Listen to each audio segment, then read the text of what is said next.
Benarkah Persib main mata dengan Barito? Regulasi AFC, Basim Rashid out. Polemik charity match Rans Cilegon FC. Dan rumor transfer terbaru. Hai Rio Hotspot Lovers, inilah Rio Hotspot edisi kali ini. Tapi seperti biasa, sebelum kita lanjut ke videonya, mohon dukung channel ini agar terus berkembang dan bisa memberikan berita-berita informatif yang semoga saja bermanfaat untuk kita semua dengan cara klik subscribe, aktifkan notifikasi loncengnya, like, share, dan juga komen. Dan inilah Rio Hotspot selengkapnya.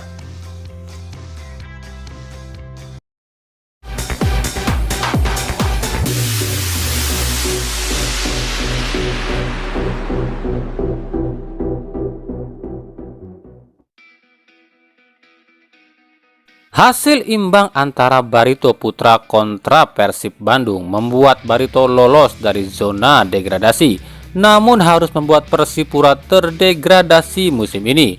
Usai laga, banyak pihak khususnya supporter Persipura menganggap Persib main mata dengan Barito. Alasannya Persib di laga ini bermain seperti bermain-main atau tak serius, lebih-lebih setelah David da Silva gagal penalti.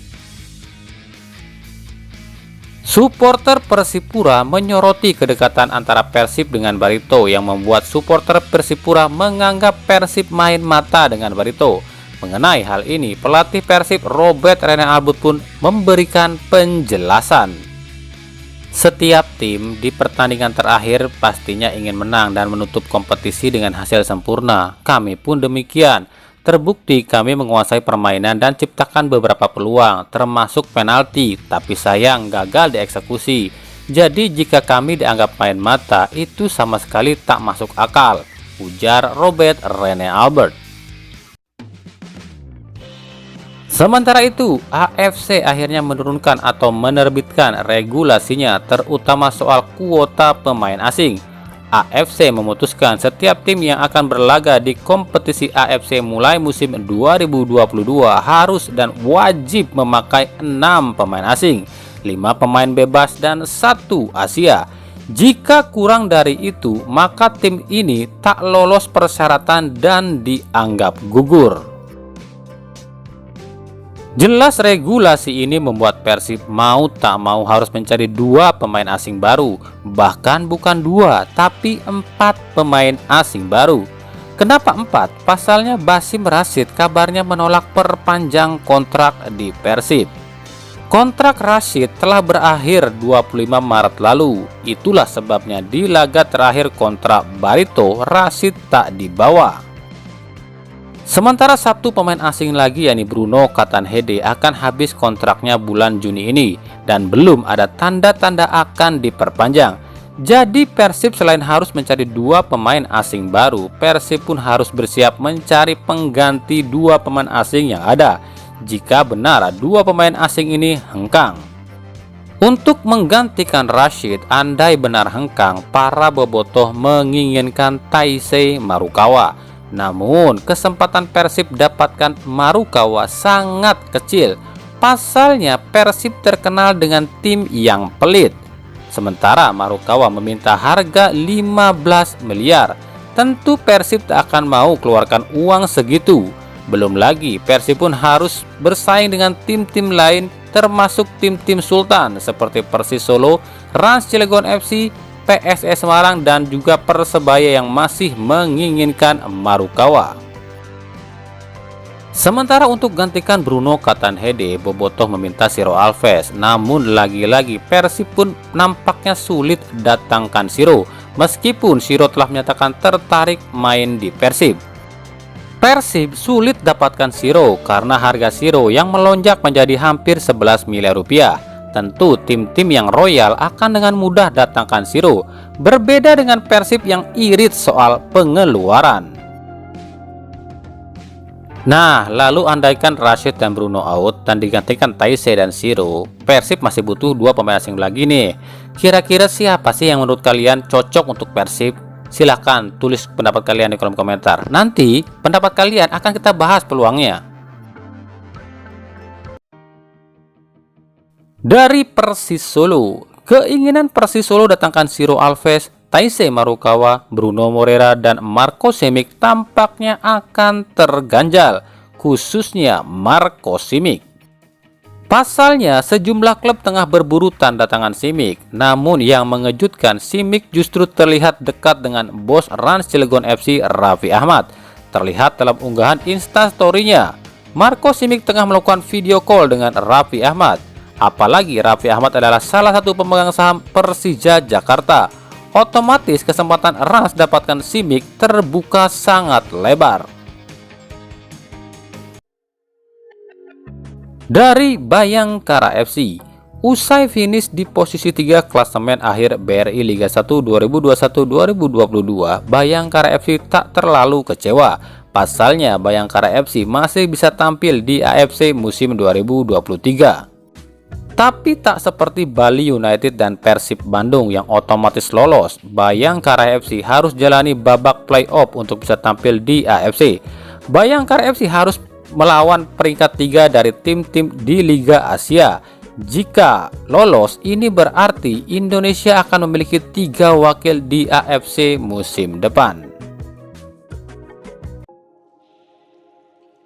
Dari Rans Cilegon FC, rencana Rans yang akan adakan charity match atau laga amal di bulan Juni mendatang menimbulkan sejumlah polemik. Yang pertama, tim-tim Liga 1 harus waspada pada Rans, khususnya Raffi Ahmad. Pasalnya Raffi adalah orang kaya yang bisa dekat dengan siapapun, termasuk petinggi PSSI. Bahkan seorang sekelas Menpora saja bisa didekati dan diminta datang saat ulang tahun Rans yang pertama. Padahal Rans Cilegon FC adalah klub baru dan belum sama sekali memiliki sejarah di persepak bolaan Indonesia.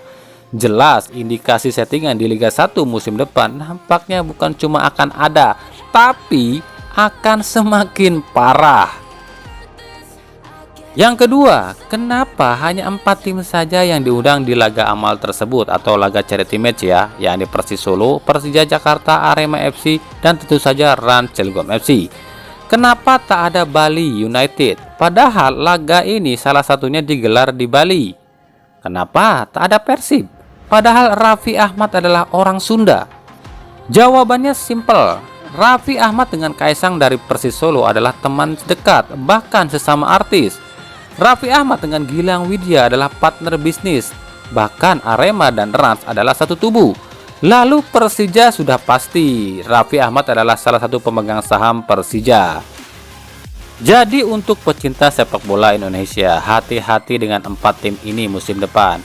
Hati-hati bukan karena permainan para pemainnya, tapi hati-hati dengan pergerakan para petinggi klub-klub tersebut. Dari Persija Jakarta, usai takluk 0-2 dari PSS Sleman, para Jackmania sudah putus asa dengan kinerja pasukan Macan Kemayoran. Setelah Marco Simic yang kabarnya resmi akan dilepas, kini Persija pun kabarnya akan resmi melepas satu bek asingnya, yakni Marco Motta. Untuk menggantikan Motta, kabarnya Persija serius mendekati bek asal Brazil mantan pemain Madura yang juga mantan pemain Persija, Jamerson Xavier. Jika Jamie gagal, maka Persija pun memiliki opsi lain, yakni membidik bek asal Bayangkara FC Anderson Sales atau bek asal Barito Renan Alves, Leo Lelis dari Persiraja, dan Bruno Demerson dari Persela. Sementara untuk bek lokal, kabarnya Hansa Muyama jadi buruan utama.